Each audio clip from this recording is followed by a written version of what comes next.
joining us from Washington, Ambassador Patrick Thieris, former American diplomat. A very warm welcome to In Focus, sir. And it's a pleasure to have you with us today, Ambassador Patrick.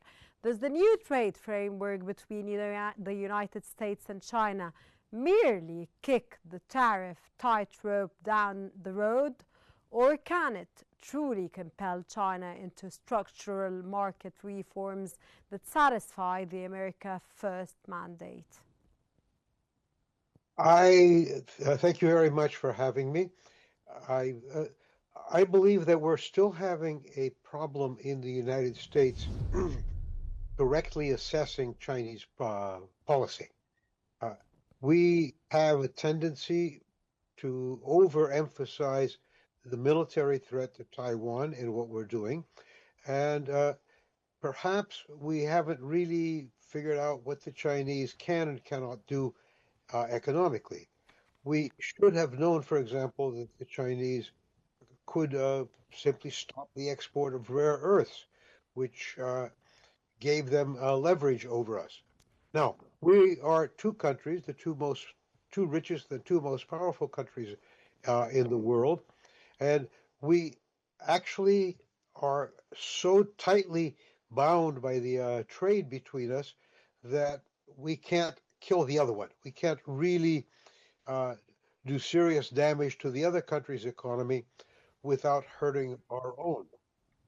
This is complicated, I think, by the fact that American foreign policy is no longer being run by a team of experts, of experienced diplomats and experienced finance people, but it is being run by the president personally. He may take advice from time to time, but it doesn't appear that that happens very often.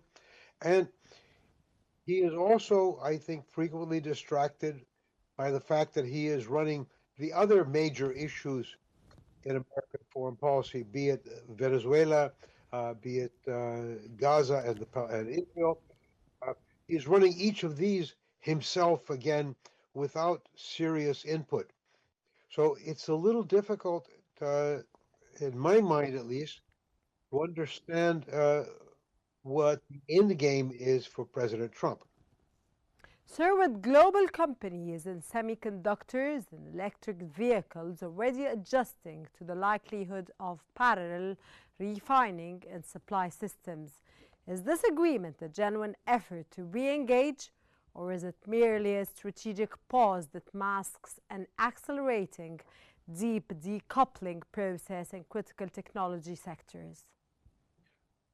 I think it's a genuine effort on the part of President Trump to re-engage.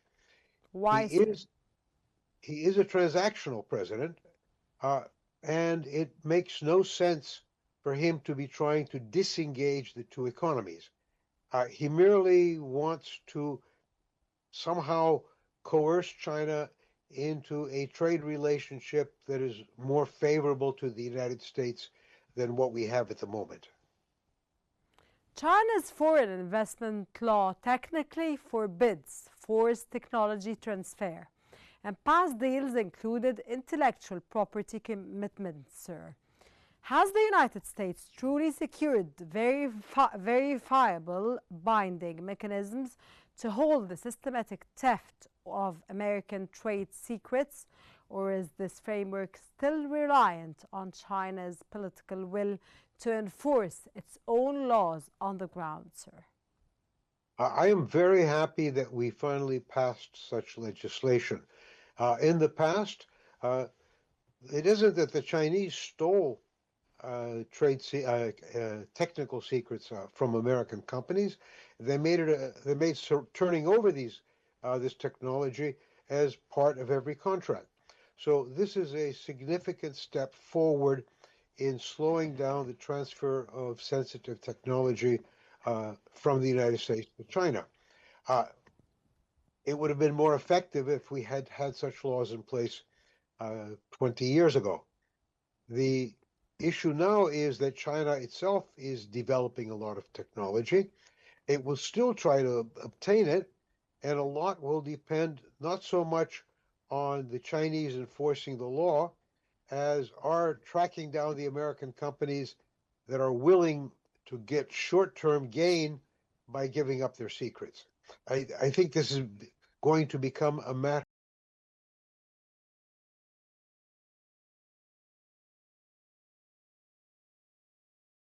support from the EU and Japan on issues like forced technology transfer.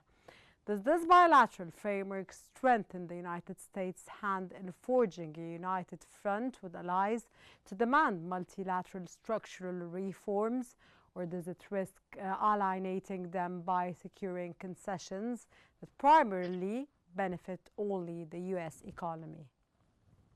I think we will be able to answer that question further down the road, depending on how the agreement plays out. We still do not have much in the way of details. I fear that the president's instincts are to go for a bilateral agreement that looks after the interests of the United States without taking into consideration the interests of our allies.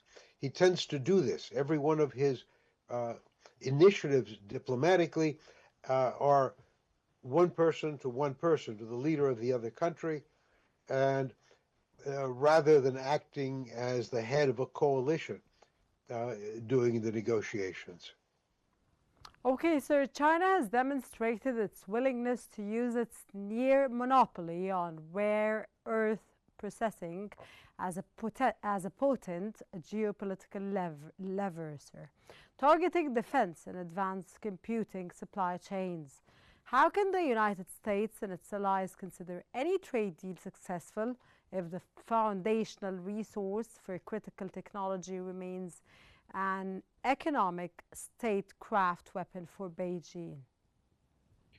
We should keep in mind that we and the Europeans and other countries, other major economies such as Japan, are all looking for ways to substitute for China, just as we have been doing a reasonably good job of substituting for gas and oil to Europe to replace the Russian gas and oil.